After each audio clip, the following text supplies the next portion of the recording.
Welcome to another episode of This Too Shall Suck podcast, where we talk about the real of grief, the whole grief, and nothing but the grief.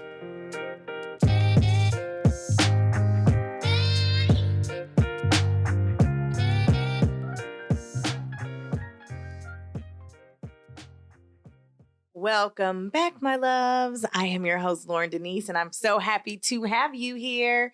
Welcome to the new year, 2021. Oh, Lord, we made it out. Hallelujah. Hallelujah. If this is your first time here, welcome. Thank you so much for listening. I'm super, super glad to have you here in this amazing new year.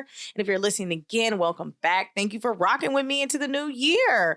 You know, like I started last year and we're in a new year. Started from the bottom, now we're here. Hey, started from 2020, now we're in 2021. So thank you so much for continuing to join me on this journey.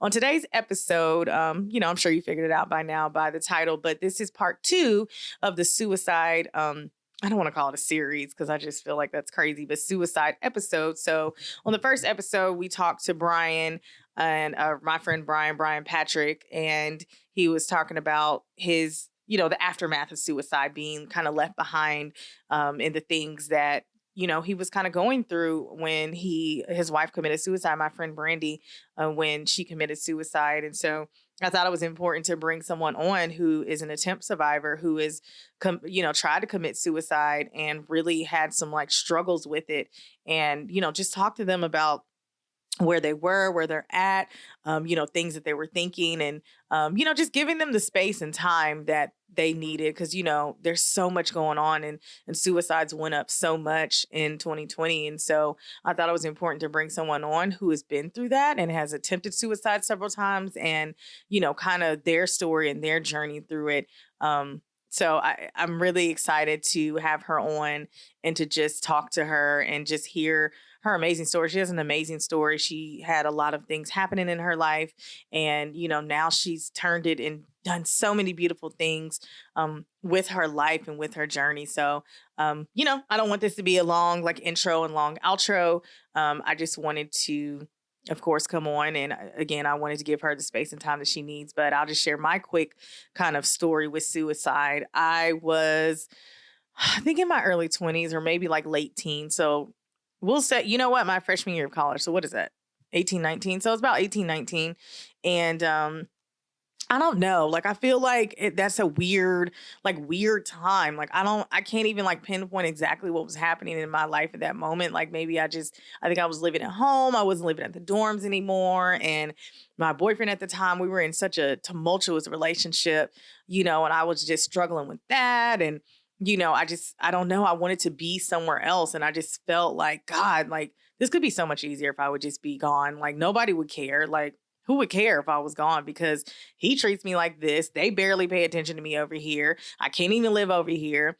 Just things that were for me at that moment in my life were just too much for me to handle.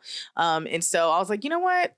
I'm gonna just go. Nobody would care. My parents will come up here and I'll just be on the floor, and it is what it is. Just not even thinking about anything. I just wanted all of that was going on in my head to go away. And so I took a whole bunch of pills. I don't remember what pills they were, some prescription pills. And I had a little, bottle of something, that of course, as a non-21-year-old, you're not supposed to be drinking alcohol, but I had something in my fridge at the time. So I drank, that bottle, and I just kind of sat. I just sat in my room, and I was like, all right, so we'll see what happens. I'm like, do I go to sleep? Am I going to pass out? What's going to happen? And, at the time, my friend had called me, Sydney, who was actually on the podcast last season. She had called me, and she's like, yeah, what's going on? I was like, oh, nothing, just took a whole bunch of pills, and, just waiting for them to kick in. And, what do you say in that moment? And I don't know if she was a psychology major just because who she was, but she really just kind of talked me down from where I was at, and brought me back to a place of being like, whoa, what are you doing, Loryn? This is not the way. So I don't know, God was really intervening to say, listen, if you don't do this, I have so much more for you in life. I have so much more. And so by the time I got done speaking with her, I had went in the bathroom and thrown up, made myself throw up all the pills that I had taken. But in that moment, I was ready to go. I was like, whatever, and I just nonchalantly told her like, yeah, girl, like, I'm just waiting for it to kick in. So this is probably our last conversation. So what's up? And I was just kind of in that space. And so, at the time, it may have not seemed a lot. Like, they're like, girl, okay, so your boyfriend broke up with you, cool. So you can't live by yourself, cool, right? Like, that was the responses that I was getting. So I'm like, oh, well, if it doesn't matter to y'all, but it matters to me, like, whatever. Therapy wasn't a conversation that we had in my household. Therapy wasn't a conversation that we had in any of my family, friends, the community that I was in. So, at the time, maybe if I would have went to therapy, I could have worked through some of the things I was working through, but I felt like the only way was for me to go. And so I'm just grateful to God and grateful to Sydney in that moment for helping me kind of understand, like, you know what, like, there's so much more that you can have in life if you just give yourself another chance. And so I'm grateful, like I said, for that moment. I'm grateful that she called, that God put it on her heart to call me in that moment.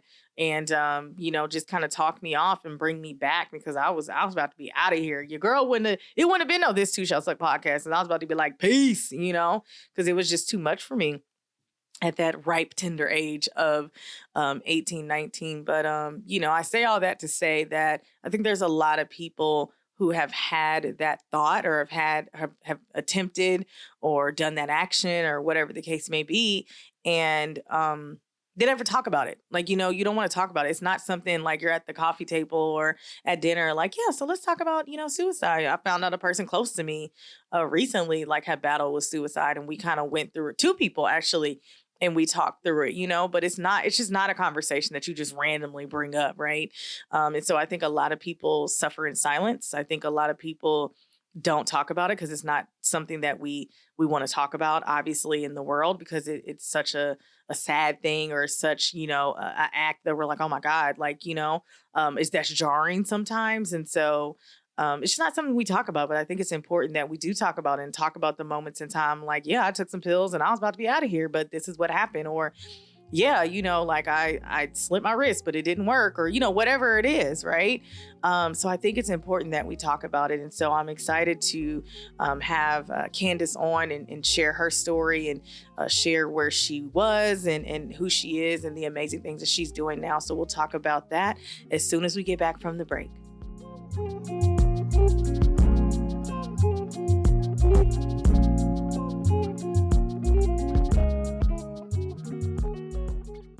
This week's episode is sponsored by Anchor. If you haven't heard about Anchor, it's the easiest way to make a podcast. Let me explain. Number one, it is free. That means no monthly subscriptions, no hidden fees. It is free 99. There's creation tools that allow you to record and edit your podcast right from your phone or computer. So you don't have to buy all this equipment that I decided to buy. You can do it right from your phone or computer. And Anchor will distribute your podcast for you. So it's so easy for me to upload an episode, and it can be heard on Spotify, Apple Podcasts, and many, many more. And you can actually make money from your podcast with no minimum listenership. It's everything you need to make a podcast in one place. Download the free Anchor app or go to anchor.fm to get started, and let's get into the show. All right, everyone, we are back, and I am super excited. I love saying I'm super excited, but I really am always super excited to have guests on. This next guest, we actually were introduced through a friend, and the minute that I talked to her, I loved her spirit. I loved everything about her. So I am just super honored that she is here. She has done amazing things, and once you all hear her story, you will understand exactly what I'm talking about. So Miss Candace Writes is a mother, author, minister, and mental health advocate. She has developed a passion for writing, and she developed it at an early age. Her transparency has gifted her with a heart for this generation as she fosters conversations about mental health, conveying that believers can have both our strong God and a strong therapist. Woo! Good one. Candace received her bachelor's degree in psychology from Bowie State University and a master's degree in social work from Howard University. Currently, she resides in Crofton, Maryland, with her sons Bryson and Braxton. Candace has been featured on radio shows, the World Television Network, and several podcasts discussing faith and mental health. So without further ado, I would like to welcome our beautiful, beautiful, lovely guest, Miss Candace Writes. Woo, woo, Thank you so much for having me, Loryn. I'm just so thankful for the opportunity to just speak, So thank you so much. Absolutely. Thank you so much for being here and just being open to sharing your story. As I shared with you and shared with the listeners, this is kind of part two of the suicide episode. The original, or the first episode, shall I say, part one was of Brian, one of my good friends, Brian Patrick, and his wife committed suicide. And so, I just kind of put out a PSA to say, hey, if anyone is open to sharing their story of being an attempt survivor, I would love to speak to them. And as I said, our friend Candace, so shout out to you, Candace, if you're listening, right. Shout out to you, Candace. He connected us and I immediately left her spirit and we were just able to talk. And I was like, yes, like people have to hear your story and how amazing it is. And so the first thing, before we kind of get into the nitty gritty, I definitely want people to kind of understand your journey. And so just share your story and of who Candace Writes, I'll say, was, and who now Candace Writes is. Yeah, of course. I love how framed that question of who was I and who am I today? Because a lot of times we want to forget about the past hurts and the things that we've experienced in our past, but I hold on to that because that's what made me and is making me the woman that I'm striving to become. So going back into childhood, I've experienced a lot of childhood trauma, by way of experiencing domestic violence through relationships of family members and seeing a lot of different forms of abuse. It kind of shaped my mindset into thinking that this is normal because, within the African American household, particularly, we don't talk about a lot of things. When things happen within the household, we just say what goes on in this house stays on in this house. And, you just sweep things underneath the rug. So experiencing so much at such an early age, I learned how to be quiet. I learned how to mask my pain. I learned how to hide my tears, and I learned how to cover up my wounds. That as I got older and I started experiencing more things, I just suppressed it because we don't talk about things. It's like, how do I tell somebody that I'm experiencing this? How do I tell somebody that this person hurt me in this way? How do I do that when I haven't been taught that? So as I got, of age, like even in my teenage years, when I would be hurt or, when someone hurt me or when I would experience something, I ran outside of the home to kind of heal from the things that I was experiencing within. So I ran to sex. And, that was something for me. It made me feel powerful. It made me kind of escape reality and go into this false world within my mind. And it gave my pain a release. And by doing that, at the age of 19, I had my oldest son. And you would think, at that time, being a young mother, that, I would kind of straighten up a little bit. But because I was holding on to so much trauma, because I was holding on to so much pain and abuse, I was still carrying those wounds and carrying that weight. And the little girl inside of me was still crying for help. But I didn't know how to help myself because, again, I wasn't taught to speak and to say things. It's just like I said, we just, sweep things underneath the rug. And I just continued on journeying through life in that mindset of, I just keep my wounds private. But my actions was bleeding out, and my actions was showing like, hey, I'm not okay. And I was crying out for help. The first time that the thoughts of suicide entered into my mind was in my teenage years. And what I realize now that I didn't know then is that at that time in my life, I really didn't want to die. I just wanted someone to see me. I just wanted someone to see the pain that I was in. I just wanted someone to hear the words that I was saying to say, hey, like she needs help. And I thought by me taking, this whole capsule of pills that night that someone would say, hey, like something isn't right here. But since that didn't happen again, I just was like, okay, I just have to journey through life and just mask and hold on, to all of my hurt and pain. And, I've dealt with those thoughts of suicide. I've dealt with those, depressive thoughts. I dealt with those tormenting thoughts. I dealt with the flashbacks of things that happened to me in my childhood. I had flashbacks of things that happened to me, while I was a teenager. So when I became a young woman and I had this child, what I did was I tried to cover up my wounds through achievement. Covering up my wounds through achievement by, going off and getting my bachelor's and going off and getting my master's and going off into the military, doing all of these external things that look so great on paper, but on the inside, I was still hurting. On the inside, I was still dying. On the inside, I was still wrestling with all of these thoughts of self-harm and harming myself that, to mask it, because I didn't want to talk to anybody to mask it, I turned to alcohol, and I used alcohol as a crutch. I use alcohol as a way to self-soothe myself from the things that I was dealing with. Wow. Just powerful. I mean, girl, I was over here furiously writing notes. You have no idea, but because there were just so many things to talk about just in what you said in that moment of like, who Candace was. I can't wait till we get to talk about like who, Candace is now, because you're such an amazing person, but you're an amazing person even back then, going through all that at such a young age and having to carry that, and then having a son and still having to carry that. So there's a couple things that I want to touch on that, like I said, I have so many notes. I have so many things, but one thing that really like hit for me is when you said, especially like in our community, the Black community, another reason I created this podcast was because I felt like in the Black community, we didn't talk about grief. And so when you said like, growing up in a Black household, and it's like what goes on in this house stays in this house. And, when that uncle did something to you, or when, that auntie or that cousin did something to you, why do you think that's just a cultural thing? Or do you think that happens in a lot of households? You having a psychology degree, you kind of going through this. Do you think that's necessarily or specifically a Black like cultural thing? Or do you think this happens kind of everywhere? It's just more so we see it within the Black community. I don't believe it's just in our culture.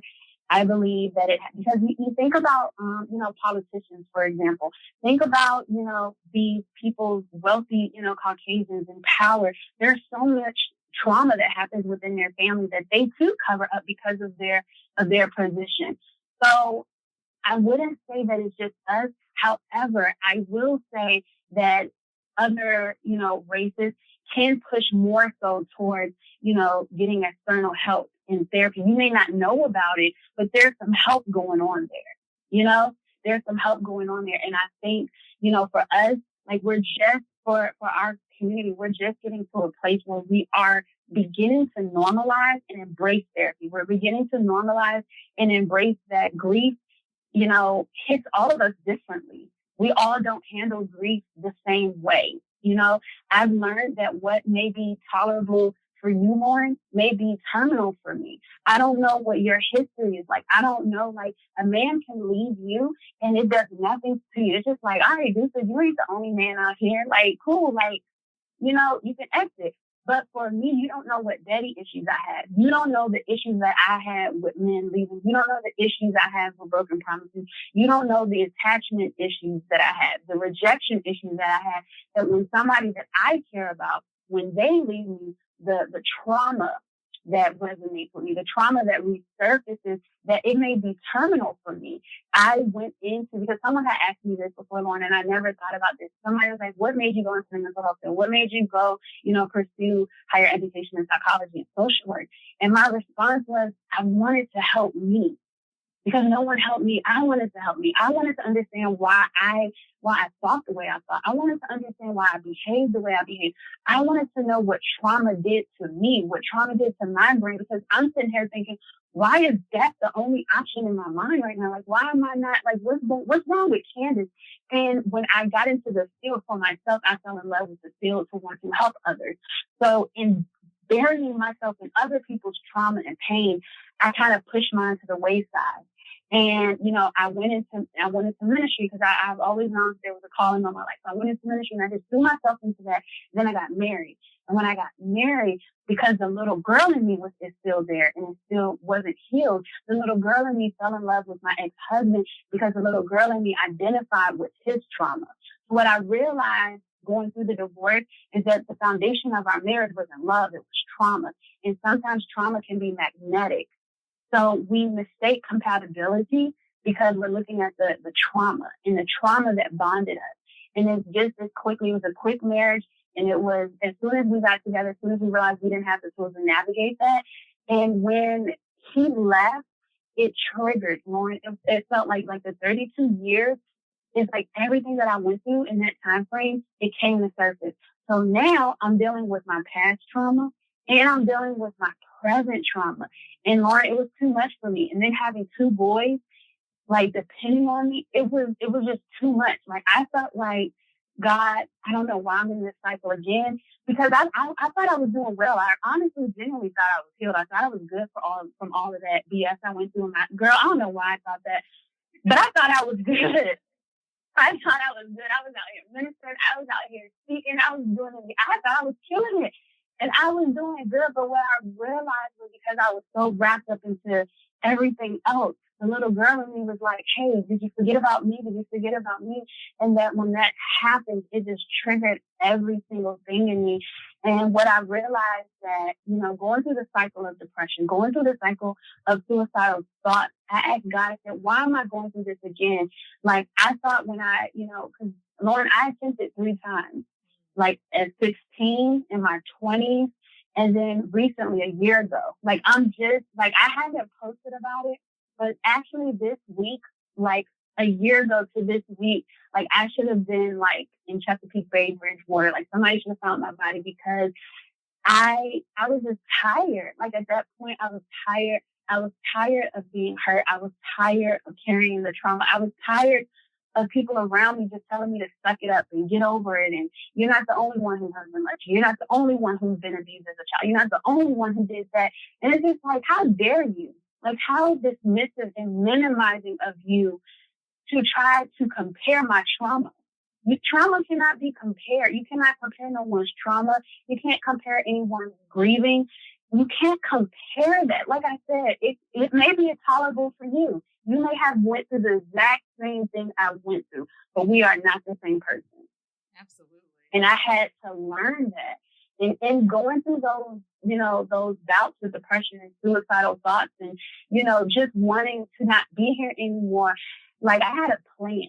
And a lot of people that, that have the thoughts of suicide, when you have a plan, it's just like, God, it's like, it becomes real. It's like, wait, like, it's like, it was like a complex in my mind. Like a part of me was just like, Candace, are you really thinking about this? And then another part of me was just like, no one needs you. No one cares about you. Your boys are going to be, better off without you. Like, I just got tired of my boys seeing me cry every day. I got tired of them, like, asking me, like, are you okay? I got tired of my oldest being Daddy Junior and taking the babies when I would have, anxiety attacks or depressive episodes where I just wanted to stay in bed all day. I got tired of them seeing me like that. I got tired of living like that. And I thought that I was doing them a better job by not being here. And what I realized in that moment, like it was around Christmas time, it was a few days after Christmas, my ex-husband had the boys. It was the first time me not having them the whole day, for Christmas. So it was like, it was so much newness and I was triggered. And I just was just like, I'm done. I thought it was the perfect opportunity. I had a plan. I was going to get in the car and just drive off the Chesapeake Bay Bridge. I started stacking up money to make sure the boys were good. I got my life insurance in place to make sure they were covered. I crossed all of them, I did everything, And what I realized in that moment when I tried to leave the house is that as soon as it's like I touched the door, it's like immediately, Loryn, like a sense of like regret came over me. And what I realized is that I really don't want to die. I just want the pain to stop. And I didn't know how to make the pain stop. And that is the point that I just said, God, if you give me another chance, if you give me the tools, if you send the right people around me to cover me, to let me not be. I wasn't okay. I was going through a divorce. My oldest son was being abused by his teacher. I just found out about that. And like I said, I was dealing with my past trauma and my present trauma. I'm trying to start a new job. I was just doing so much. And I was just like, I just need time to not be okay. And everybody kept telling me to suck it up. So I have some things that I kind of want to go back, to your teenage years, but I definitely want to make sure I give space and time to this moment of what we're talking about, your plan. And really, like you said, stacking up money and really you were about to drive off the bridge, So I love a statement that you said, because I think it's super important. I tell people that all the time, like the way that I grieve and you grieve are different. But like you said, what's tolerable for me can definitely be terminal for you. And I think that's really important for people who are dealing with someone who is having mental health issues, or like you said, if I get a divorce, a man leave me and I'm like, okay, bye, but for you, it could be different. So what do you say to those people who are dealing with, I hate to say dealing with, but, in a situation or having conversation with someone who may be having mental health struggles, and they're coming to you and saying, hey, I'm really struggling with this. And I really, I'm thinking about, I'm having these thoughts and I'm having a really hard time. What do you say to those people who are, well, girl, it's okay. You can get you another man, get under another one. What do you say to those people? And what do you say to them? And what are some things that they can say that could possibly help if they are in a situation currently or in the future of dealing with someone or understanding where someone's at mentally? Yeah, and you know what's so ironic about this conversation? Literally 30 minutes before you and I, began talking, someone reached out to me that is currently, battling with suicidal ideation. And I don't have immediate access to her. She's in another country. And so I brought that up to say, for those that have to use their words, because I can't be in her presence. So for those that have to use, your words and to give people space to not be okay and to not bring up your own trauma and your own pain, because they're in that moment is heavy enough and they're coming to you because they feel safe with you. And for a lot of people, they don't feel safe. And for me, that was one of the things. It's like my body has housed so much trauma that when I'm in a space that is not conducive to me or I don't feel safe, my body responds. So the fact that this person is opening up to you to feel safe to share that, honor that. And by honoring that, give them the opportunity to share their pain. And even if you don't understand it, even if it seems minute to you, give them space to just talk, give them space to not be okay.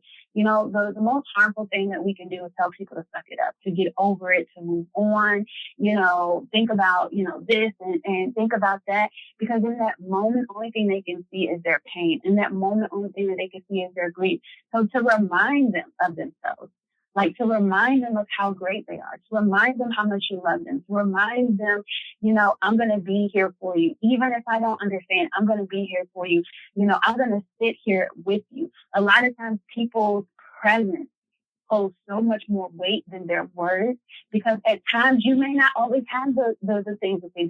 There have been times where to be honest with you, there was nothing anyone could say to me that would make me feel better. You couldn't quote a scripture to me. You couldn't give me a cute, encouraging, statement. I just needed someone to sit with me and hold me and say, it's okay to not be okay right now. That's all I needed, because in my mind, I felt like I was going crazy. So to have someone to just say, it's okay to cry. You have every reason to cry right now. You have every reason to be heartbroken right now. You have every reason to. So to have someone to just hold you in that space, it sends a signal to your brain that it's okay. It's okay, because you're trying to talk yourself out of your own thoughts to kind of beat down on yourself. We beat down on ourselves the worst. So to have those around you doing it too, while you're doing it to yourself, we're doing it to ourselves first and the most. So to be graceful and to be respectful and honor their pain, to just be there in that moment. That's the best thing that you can do for somebody. I love that. Those are some really just powerful things that you can do. Like, really, like you said, someone's presence and so much more, sometimes their words. Like, I can just remember when I was going through with my dad, I would just call my friends and sit on the phone in silence, you know? Like, I just needed someone in that moment to kind of be quote unquote there. Like, I don't need you to say anything. I don't need you to give me advice. Like, I just need you to kind of just be here. And I think that's super important, is like you said, giving people the space to not be okay, because it's a real thing. You know, it's a real thing that people are going through. And that's why they struggle with these, like you said, suicidal thoughts and things that they're going through. Because sometimes people are like, well, you know, I'm sorry that's happening to you, boo. I can remember a time when, no, we don't need all that. Exactly. Yes. And that's the thing. It's just like, let me just not be okay. And I think, you know, my mother and I, we've had conversations, because my mother, you know, she found out about my, you know, final, and I always say final because it's like, now I have the tools that I need for when I have these moments, you know, I know what I need to do for Candace. So, you know, when she found out about like my final attempt, like she asked me like, why didn't you come to me? And I was just like, I tried. But what I learned in having that conversation with her, I saw her trauma for the first time, because now I'm seeing how, as a mom, she thought she was shielding me by not having those conversations. She thought she was shielding me by not seeing her bent over crying and hurt. Like, my mother has always been like superwoman to me, like super strong. I've seen my mother go through so much, and like super strong. So it's just like, I thought I had to have that same trait and strength. And what she realized later on is that, okay, Candace is seeing this, as, okay, like when life knocks you down, you just get back up and you keep it moving. I never saw my mom have a moment to not be okay after all the crap that she's been through. And what I realized, hearing it from her own mouth, is that I thought I was shielding you by not allowing you to see me in that manner. And I was just like, no, Mom, I needed to see that. I needed to see that it was okay not to be okay, you know? So I journeyed through life thinking I had to be this superwoman that God never called me to be. He's like, God is the one that holds the strength. You know what I'm saying? So it's just like, God, when can I not be okay? And that's what I had to learn through this last year, of like just sitting like at God's feet, to know like, hey, yo, like everything that I've been learning and taught, like I've been having to do some unlearning and some unwiring, and, you know, learning my boundaries and learning like, no, you've been through hell. Give yourself some grace. Mm-hmm. Mm-hmm. I tell people that at the end of my episode all the time: give yourself some grace, because if you don't, who will? Honestly, like, seriously. Yes. But that kind of brings me into bringing it back, you know, to kind of your childhood and the different things that you went through. I think, and I want to touch on that before we get off, about, you know, parents who are kind of going through that and think you're like shielding your children. But we'll talk about that in a second, because I love that. So you said your first thought of kind of suicide was in your teens, and you took some pills. And I had shared with them before, that was my suicide attempt, was taking pills and drinking a whole bunch of alcohol. Yeah, that's where I was at with it. And, you know, I think it's important what you said is you just wanted to be seen. You just want to be heard. And I feel like that's just a lot of people. Like, some people are like, oh, they're just trying to, you know, commit suicide because they wanted attention. And I don't think it's necessarily attention. It's just wanting to be, like you said, seen and heard. So to that, you know, teenager, to that adult, to someone who just feels like, I just want to be seen or heard, and this is my only way of doing it. What do you say to them to say, you don't have to do it this way? Here's another way that you can be seen and or heard. Yeah, I know, you know, when I had that final attempt, what I realized is that there are tools and people in place to handle, and who are equipped to handle the magnitude of the trauma and pain that I've experienced. And I also had, you know, to learn that those that are in our intimate circles, like family and friends, may not be equipped, and that's okay. And I also, you know, would want to just encourage whoever is listening that is wrestling with suicidal thoughts, to know that, yes, there's help. Like I said, there's tools.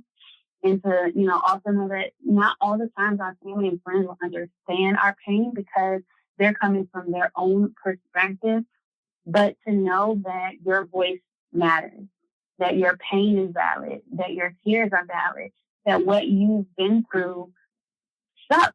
Like, there's no, like, I don't know what other way to say that because, some of our experiences have truly sucked. And what you can do in the moment is feel everything that you're feeling, but know that this feeling won't always be there. And a lot of times that when we have those feelings of suicidal thoughts and, we don't want to be here anymore, what really a lot of us have felt like is that we just wanted the pain to stop. We don't want to be a burden on anyone else. We don't see a way out, but you matter. You matter. Your feelings matter. Everything that you've been through matters. And I just strongly believe that if you give yourself a second chance, that God will send the right people around you to hold you in this time. I love it. I love it. So you just heard it. You heard it here from an amazing woman who has God been through so much and just has come out so resiliently. I'm just like in awe of you. So thank you for saying that. Something else that I wanted to talk about is you said something here that I thought was really important because people hear about like celebrities committing suicide and they're like, what? They had all this money and they had all these accolades. And, when Robin Williams committed suicide, people were like, what? He was always so happy and he was always this. And, you made a good... Exactly. And you made a good point. You said you were covering up your wounds by achievements. But you were literally hurting on the inside and literally harming yourself and doing all these things. And so, like, I want you to just take a moment to kind of speak to that. Because I think, again, people are like, well, they have all these things and all these things are going on. Like, why would they, why would they do that? So I think that's just an important kind of moment. If you can just kind of speak to that time in your life and how you were feeling and how you kind of, I know you didn't like overcome it in the moment, but I think it's just important to speak to know like the people who do have the accolades also struggle as well. Yeah, because of course there is nothing earthly possessions that we have, nothing materialistic that truly can heal and touch those deep crevices of our heart where our pain and trauma is stored.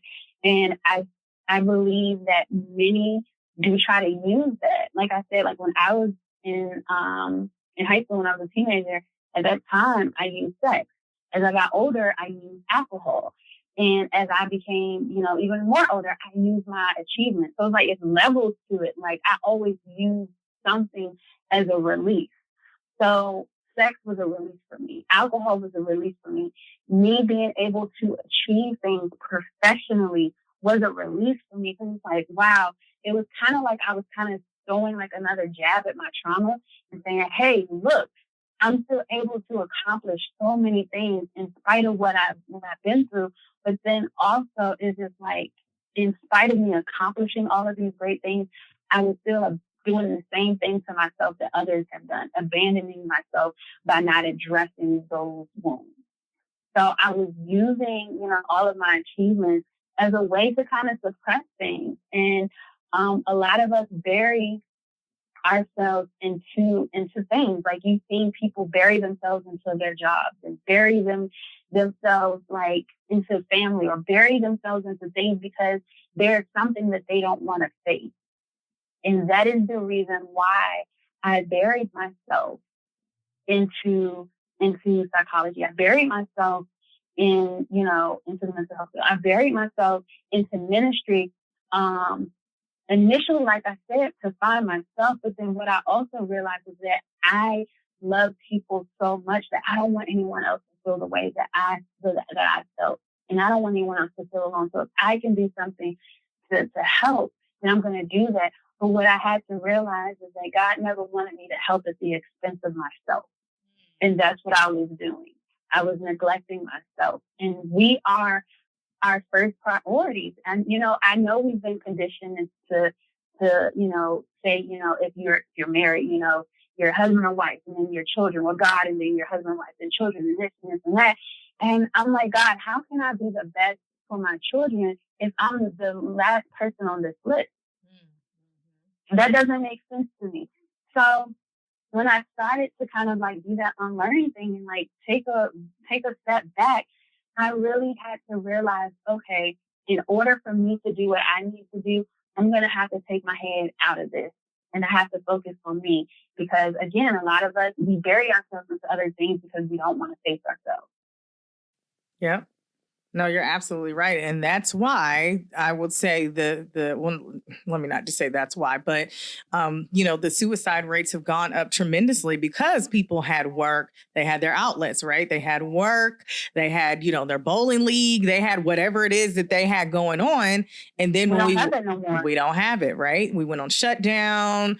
The world is still trying to figure out what's happening. I shared with you, and I shared on my last episode, that I had COVID myself. And I wasn't even out here in these streets. In Atlanta, these people are out here. So, girl, they out here. I'm like, are we in a pandemic? Or because y'all at the hookah lounge like we not. So my friend said the vaccine is in the hookah. It got to be, because it doesn't make any sense. It's in something. It's in something. So something that you talked about, and you just kind of brought up again, that I think is, oh gosh, so important, because I've had this conversation with a couple people in my life, but about their relationships. And like you said, because you had not at that moment addressed the little girl and the trauma that you had in your life, that is what attracted you to your husband. The trauma is what connected you guys. You all were connected and attracted to each other through trauma. And then when you realize like, oh, well, no, I'm not attracted to you when like I'm not in a traumatic place, then that's when it like becomes an issue. So I wanted to talk about that, because I feel like there's a lot of people who are in, well, let me not say a lot, that's rude, but there are some people in relationships who, everybody's new favorite word, which gets on my nerves, toxic relationships, but what it really comes down to is you have unhealed trauma that you haven't dealt with. And so now you're in this like ridiculous situation and you can't pull yourself out of it. Yeah. Because you haven't dealt with it. So like, let's dive into that, girl, and what that looked like. That's a whole episode on itself. It is, but we can suggest it. Right. Come on, we'll bring it down a little bit. Yeah, but what I realized is that like their traumas lead onto one another. And it's just like there was like our traumas trigger the other person's trauma. So it's just like, and your trauma controls the way you behave, the way you think, and all of that. So it's just like being in a place where it's like you're both dealing with unresolved trauma, and now you have to navigate this love thing, you got to navigate this parent thing, you got to navigate all of that, and you ain't even navigated nothing with yourself. Like, that is just a recipe for disaster when you say it out loud. I mean, I wasn't thinking that at the time I got married, clearly. But it's just like, and then what I also realized is that, even when the trauma was the foundation, and then when the love came, it was just like, I just truly believe that we just wanted to love the hell out of each other. And that's why it was so magnetic, because it was so intense, it was passionate and da-da-da. But really, like, we were just truly trying to love the hell out of each other. Like, we were trying to love each other past all of our trauma, all of our past hurt. But we both didn't have the capacity nor the ability to do that for each other. We didn't, because we couldn't do it for ourselves before coming together. So we couldn't do that for one another, And I had to realize that, like, it hurt in the process. It hurt even after. But what I realized is that, hey, I have to do my own healing. And this other person has to do their own healing. And then when two whole people come together, that's the beautiful part of it. But when you have two people that are coming together and they're trauma bonding and they're being codependent, and the way you wake up, and if you're angry, then I'm going to be angry. But when you're happy, I'm going to be happy. And everything that I do is dependent off of you and one another. Like, there's no room for growth. There's no room for wellness. There's no room for wholeness, because the little girl in you is now leading the relationship. And that's what it turned into. Like, the little girl in me, like, came alive and kind of went back to behaving and to thinking the way that I honestly thought I would feel from. Remember, I told you I thought I was killing it. I thought I was good. But once I got into that marriage, what I realized is that I never was good. I was just so good at masking it. I was so good at being silent because I never gave the little girl in me never had a voice. So I thought I was good, but it's like once I got triggered and those triggers just came, it just started. It's like everything that I stopped doing, I went back to doing. I thought I was good with drinking. Like I was like not drinking for like at least 3-4 years. I thought I stopped smoking, but I went right back to it more. And I couldn't for the life of me understand it because it's like now it's like I'm this minister, right? Now that I have my master's, right? Now I have 2 kids. But I'm sitting here drinking myself to sleep every night. I'm sitting here laying in the bed for days at night. I'm sitting here smoking like, there's these things called Capones. I'm very transparent. So y'all, I hope y'all heard this. Like, it's these little things called Capones. They're like little cigarillos. I was smoking them like 3-4 a day. Loryn, it was bad. It was so bad. Like I started gaining so much weight. It was just so bad. And what I realized is that I didn't care. I did not care. I just stopped caring. I stopped really living. Like I just felt dead on the inside. I just was going through the motion of things and just going through it. And I remember like when I realized like, hey, Candace, like you're not okay. And I made the decision to go to therapy. When the therapist came out her mouth and diagnosed me with post-traumatic stress disorder and major depressive disorder with anxiety, I was good because I knew that. I said, okay, I know that. But when with substance abuse rolled off of her lips, I was just like, wait a minute. Like, I'm not like sloppy drunk. Like, I'm not like y'all auntie. Like, I ain't out here being reckless. You know, like the bills are still getting paid. My kids are still good. Like, I wait until they go to sleep and then I'll pop up with all like, I'm not out here being reckless. But what I realized is that I had a problem. And the reason why I had a problem is because I was using alcohol as a way to cope. And I think a lot of people misconceive that because even now, like I say it because that's what I dealt with. When I say I struggle with alcoholism, like friends and family was like, okay, I could see that when you were younger, but now no. And it's just like, yeah, but I was drinking just to go to sleep. I was drinking just so I can escape. I was drinking so I can do this. That's not healthy. That's not healthy. So I had to realize all of that. And sometimes we don't learn until we get into these situations. And that's why I thank God for allowing me to go through my marriage. I thank God for allowing me to experience that because that is what ignited the healing for the little girl in me. Yeah. No, that's awesome, girl. Let me tell you something. I'm going to have like an episode on relationship. I had to bring you back because that trauma bonding, baby. That's a whole nother episode. Baby, that is a whole episode. Okay. Because I am convinced I have been in some trauma bonding relationships. I'm like, you know what? For sure. Sis might be right. Maybe that's why I was dealing with that crazy person. Because, baby. Yeah, you realize you're like, wait a minute. Right. Let me tell you something. When you start, something in me that he spoke to. Okay. Because when you start going through healing and therapy and things, you start learning a lot about yourself.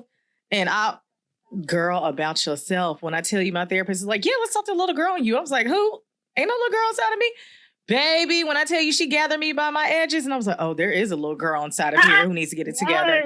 And like literally in moments when I'm feeling a certain type of way, like I have to be like, okay, young Loryn, what do you need in this moment instead of you going to do this? Because like you said, for you, and even for me, like, you know, I always tell people there's certain things that happen when you grieve. Like there's certain, you know, outlets and things that you try and do. So, you know, for me as well, like mine at one point was sex. And then, for my mom, it was like sex.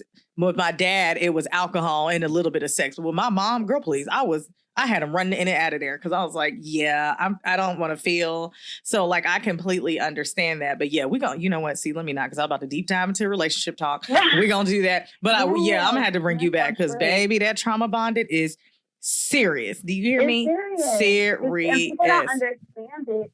And it's just like, until you're in it, you're like, wow. And that's why I'm really big on never putting my mouth on other people's trauma and pain because you don't know what they're dealing with on the inside. You know, you hear all the things of like, all right, like even with grief, like I've heard some so insensitive comments before, or even with people, you know, that, you know, are dealing with suicidal ideation. Like I've had people be very bold with me and say how selfish of you and da da da da da.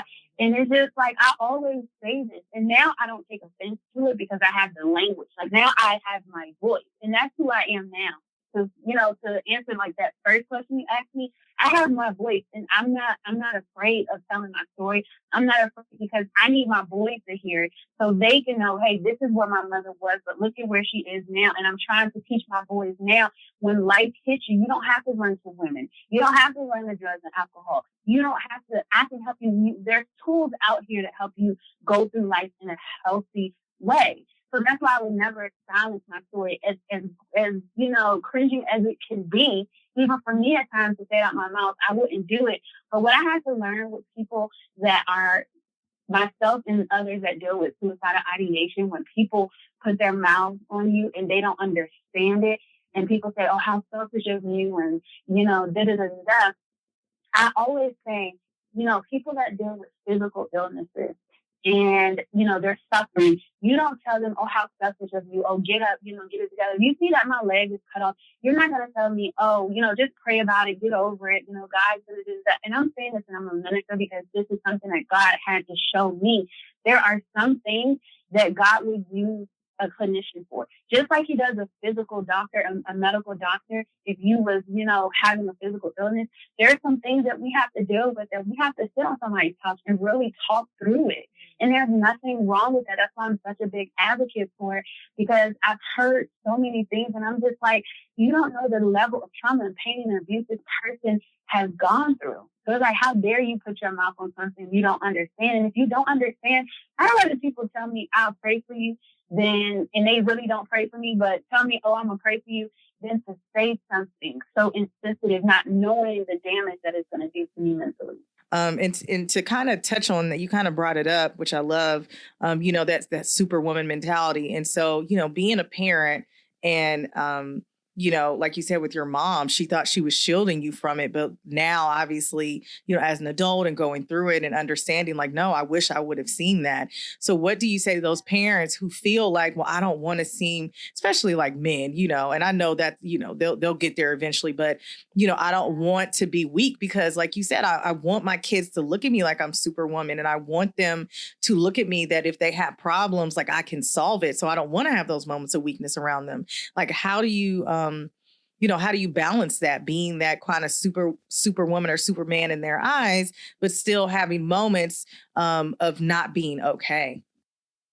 Yeah. Facing the reality and being authentic and real with, you know, with yourself in the world.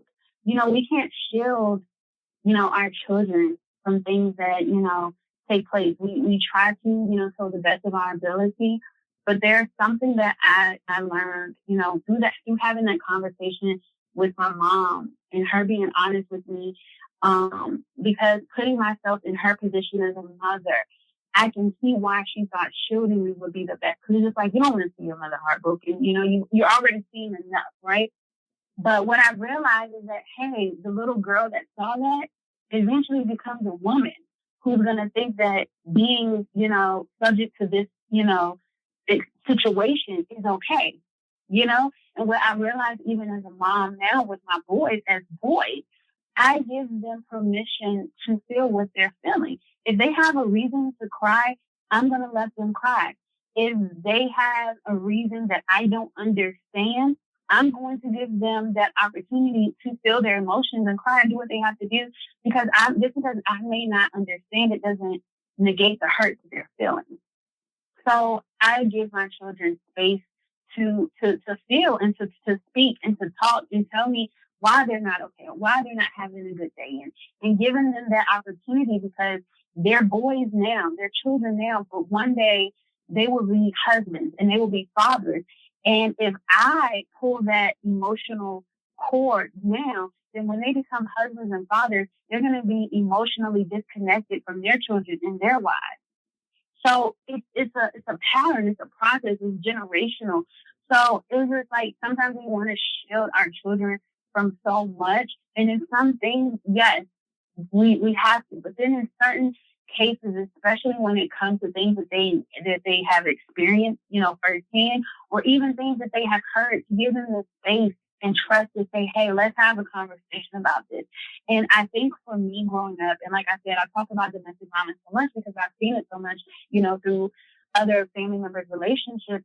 It's just like if somebody would have just set me down and said, Candace, I know you saw this person beat up on this person. I know you saw this person get punched and slapped, and that's not okay. I don't think I would have been conditioned to say when I entered into my romantic relationship, I always used to say, I'll take anything as long as you don't hit me. Because for me, that was the level of abuse that I've seen that I equated domestic violence to, because I've seen it so much. So I dealt with the mental, I dealt with the emotional, I dealt with the sexual, I dealt with all of those because I was just like, as long as this person doesn't hit me. But I also have been wired and conditioned that there has to be a certain level of suffering attached to be loved. And that's something that I had to and I'm still, Lord, I'm still processing that one, because even now it's just like, even not just romantic relationships, but even friendships. I'm waiting. You know that old term, phrase, waiting for the shoe to drop. I'm waiting for you to hurt me. It's just like I'm prepared. It's just like my hands is up. I'm prepared for it because I've been hurt so much that I'm waiting for it. And that's something that in therapy I'm still like I'm learning to say, hey Candace, no, you're deserving of healthy friendships. You're deserving of healthy love. You're deserving of healthy spaces. Just because you've experienced it doesn't mean moving forward that still has to be your story. That's not going to be your story any longer. And now I have these boundaries. And I listen to how people talk to me. I listen to how my body responds when I'm in people's presence. And that's how I create my boundaries to say, when it comes to this, I'm not talking to this person about this. When it comes to this, I'm not going to be in this space. So it's something that I'm still like learning and still processing. But again, it starts at a young age. And that's why we have to give our children, spaces and create that safe space for them first. I absolutely love that. So parents, if you are listening, just it's important to create safe spaces. And like you said, what's super important is give them a space to feel, give them a space to talk. I know the big thing is, oh, don't cry. Big boys don't cry, but I understand in certain situations. I've had this conversation with my nephew, when he was younger. He's 12 now, but when he was younger, he was crying about something. I said, listen, it is totally okay for you to cry. I just want you to make sure in this moment that's how you feel, or are you just mad? And so you feel like you need to cry in order for us to understand how you feel, because you don't know how to verbally express how you're feeling. Exactly. Right. So I think, just having those conversations, and he was like 8 and we're having this conversation, because I never wanted him, like you said, to go and feel like he has to go and like have sex with these girls or do some drugs or, I have real conversations with him. Right. And like swing on somebody because you don't know how to say like, yo, like stop touching me, or don't say that, or don't do that, So I never. And that's what it is. Yeah. Like you never want your kids to be in that space. So I absolutely love that. So if you are a parent who is listening, if you give them that space and you give them that area to feel, I think, and again, I'm not a psychologist, I'm not an expert, but if you give them that space, maybe they will come and talk to you to say, hey, mom, I'm having these thoughts of suicide, and I'm having, so you can say like, hey, okay, let's go talk to somebody, so you can have those moments before it happens, because kids are doing it so young, and it makes me so sad. Yeah. So I love that. I love that. Thank you for sharing. And I think for parents, especially like I've researched and listened to a lot of parents that are grieving the death of their child, due to suicide. And many of them have said, if they would have trusted me with it, I would have gotten them help. So it's just like I would rather be in that uncomfortable situation. I'd rather not know what to do to get them, help, because I don't know what to do. So I want to reach out for help than to have to bury my child. And I think because of everything that we're going through right now in real time with the pandemic, and like you said earlier, like for the first time, all of us are having to sit with ourselves And it's not just us sitting with ourselves. Children are sitting with themselves. They're doing virtual school. Teenagers are sitting with themselves for the first time. They can't hang with their friends the way they used to. And, now just like all of the trauma and pain that they probably buried in their books and we buried in, our professional world, we're actually dealing with it for the first time. And for some of us, it's too heavy. So it's just like being like, just extending like grace and kindness and compassion. I don't know how we lost it. I don't know where. But it's just like, even when you don't understand, just extend grace and compassion, and even if you think your child or even your spouse or your cousin, they have everything in the world, they're hurting in some area. And in that area, that is enough. That pain is enough. That's real. That pain is enough because, baby, whew. So the last thing that I want to ask you, and then I definitely want you to talk about, your books and where people can find you and things like that. But to that person who is listening, to that person who is like, you know what, like, yeah, she survived it. And, now they're laughing and all those things. But, I have a plan. I'm going to go, jump off a bridge, or I'm going to take these pills, or I'm going to go to the car and shoot myself, or whatever, if they are listening and they're like ready to go, what is something that you would say to them, to kind of help them in that moment, to maybe, like you said, give them a second chance of life and know that God is going to give them some wonderful things? I think the best thing that anyone can say in that moment, because everyone, as I stated, experiences pain, trauma, and abuse differently, is that their life matters. Like their pain matters. Like you matter. Everything that you've been through, though it sucks and, life isn't always, going the way that we think it should go. But to know that if you can just hold on to the next day, just take it day by day. Don't think about, the future and all this other stuff. Just take it day by day and know that, hey, everything that I've gone through, I have a right to feel the way I feel. I have a right to hurt. I have a right to cry. I have a right to not be okay. But to give yourself space to just keep going, like day by day, to know that there are people out here that truly, care about your wellness, to help you get to that space that you want to be. But because the pain and the trauma has been so blinding, you can't even see the light at the end of the tunnel. But even though you can't see it right now, it's still there. It's still there. So just give yourself an opportunity to stay here by giving yourself the chance to experience the next day and taking it day by day, because you matter, your voice matters, and everything that you've been through, it matters.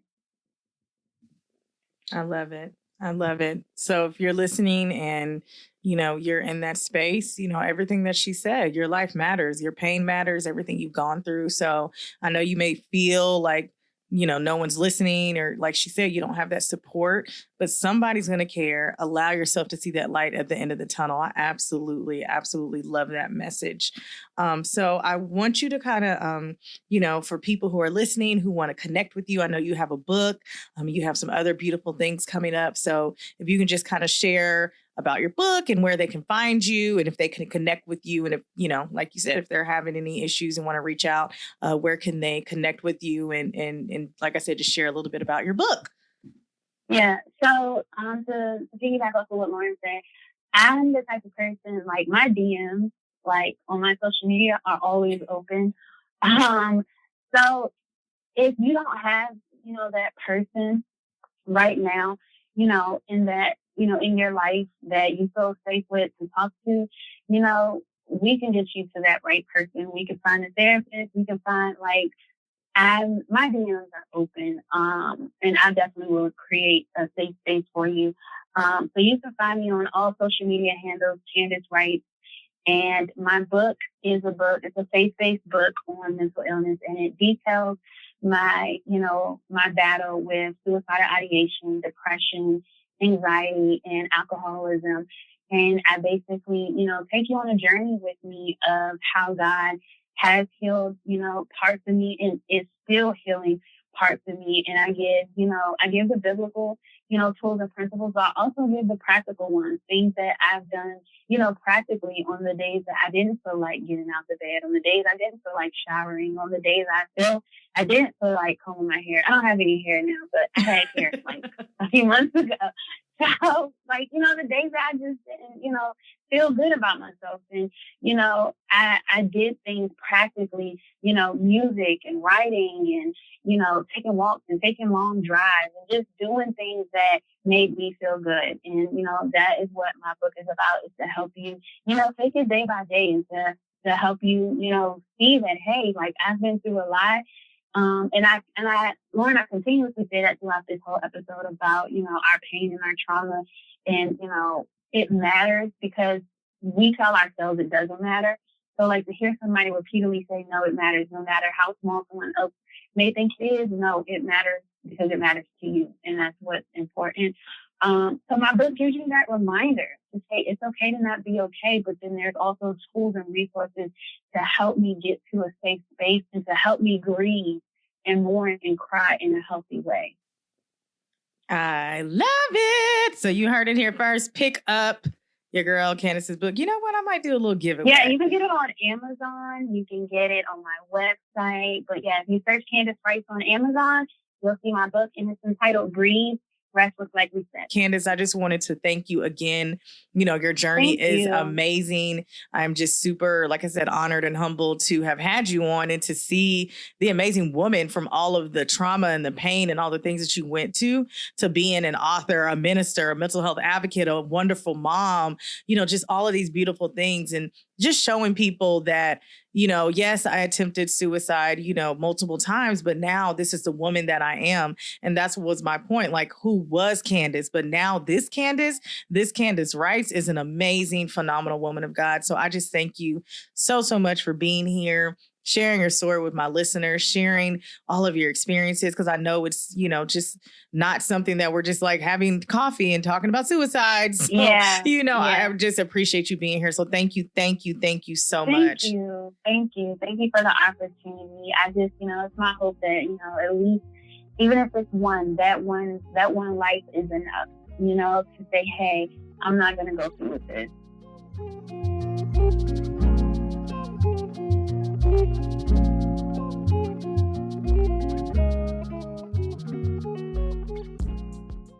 Wow, guys, what an amazing journey. Candace is such a beautiful spirit. And like I said, we just recently met, but her spirit is just so beautiful, and her journey and hearing the story from her childhood to where she is and the beautiful woman that she is now and how powerful that she is. I absolutely, I just adore her, and I adore her story. And I was just so grateful that she was here. So, like I told you guys, I don't want it to be like a long intro, long outro, because I wanted to give Candace the space that she deserved. And so just a couple of things that she touched on. So this is really for someone who may be dealing with someone, or who has had a conversation with someone who is struggling with something, and you're just like, oh girl, it's fine. You'll find another man, get up on another one. It's like, you get over what, that type of conversation, or suck it up, get over it. Or if a little boy's crying, big boys don't cry, that kind of thing. That can be detrimental and harmful in itself. And so I would just encourage you that when someone comes to you in those moments, to create that safe space and honor that safe space that they're in. So don't be in a place of like, yeah, I remember when someone left me, or allow them to have that safe space. They came to you, to be able, because they felt comfortable enough that you would give them that safe space that they deserve. So honor that, allow them to be in that moment. And what she said is, your presence is sometimes way more powerful than anything that's coming out your mouth. So make sure you're honoring that in those moments when someone is coming to you. And even if you don't know what to say, sometimes, again, you saying nothing is better than saying something and it being detrimental or hurting them more than they're already hurting. And another thing, that if you're not okay, give yourself space to not be okay. I have learned that a lot in this grieving journey, that I am very clear about giving myself space to not be okay. So if I am in a mood or if I am sad, like I will sit in my room, in my car, at a friend's house, in the bathroom, and you're like, Loryn, when am I going to have time? I have a wife and kids, or I have a husband and kids, or I have, whatever, I'm at work. I have gone into the bathroom at my job before and literally cried. Like I went in there and cried for like a solid 10 minutes and I came out, and went back to work. But I gave myself that space not to be okay because I was having a moment, and I was like, yeah, this is not it. And I just went in the bathroom and cried and nobody said anything. Nobody was like, okay, I wiped my face, got it together and, but I let myself have that moment. If I didn't let myself have that moment, I could have lashed out at a coworker. I could have started crying to my desk and it would have been a whole scene, but I allowed myself to not be okay. And I knew in that moment, I don't care what emails are going on. I don't care what phone calls are going on. I'm not okay. So I'm going to have to like excuse myself for a little bit and kind of allow myself that process and to go through those feelings in order for me to be okay. And I might have not been like fully okay in that moment, but I was okay enough in order for me to go back to work and do what I needed to do, get in my car, cry, do whatever I needed to do, right? But I allowed myself that moment to not be okay, no matter the situation or where I was at. It was totally fine. And I was able to move forward because I was able to process that emotion that was happening in that moment. And the last thing that I wanted to say, that she touched on, that I said in the episode with Brian, that he said, that Candace has said, your life matters. If you're listening to this and you're like, you know what? Nobody cares about me. I would be so much less of a burden if I wasn't here. No, like your life matters. Your pain matters. Everything that you've been through, it matters. I don't ever want you to feel like that what you're going through does not matter. I don't want you to ever feel like your feelings aren't valid. What I had to learn is that my feelings are valid no matter how you feel about them or not. My feelings are valid because I say they're valid. And how I feel and the trauma and the pain and the things that I've gone through are valid no matter what you say about it. So just know that if you're thinking about it, if you feel like it would be easier if you weren't here or if that you'd be a burden, just know that your life matters. It really matters. And I'm going to continue to say it because maybe you haven't heard that before. Maybe you haven't heard it in a while. So you're like, no, my life doesn't matter. No one would care. No, your life matters. It matters to me. It matters to someone else out there who wants to really care about you. There's a light at the end of the tunnel, like she said. And so give yourself that day by day time to be able to see that light, to get to that light, because it's there. You may not see it now, but it's there. So give yourself time to get to that light. And so if you are thinking about it, if you are in the US, there is a suicide hotline. That number is 1-800-273-8255. Again, if you're in the United States and you are thinking about it and you want to talk to somebody, it's 24 hours. You can call 1-800-273-8255. And then I'll put in the show notes the ones for the countries that are international. I have some suicide hotline numbers as well. So I'll drop that in the show notes. So, as I always say, as you're continuing to learn to love yourself, or as you're continuing to learn to love someone who is going through it, it's a process and it's not something that, necessarily comes easy. Obviously it may be a long journey, it may be a short journey, but as I always say, be kind to yourself, give yourself grace, because if you don't, who will? That is it, you guys. Thank you so much for listening to another week's episode of This Too Shall Suck podcast, where we talk about the real of grief, the whole grief, and nothing but the grief. This episode was produced by Mike Sick, and our original music is produced by Jimmy Samaj. You can follow me on social media on Instagram at TTSSpod, and you can visit my website at thistooshallsuckpodcast.com.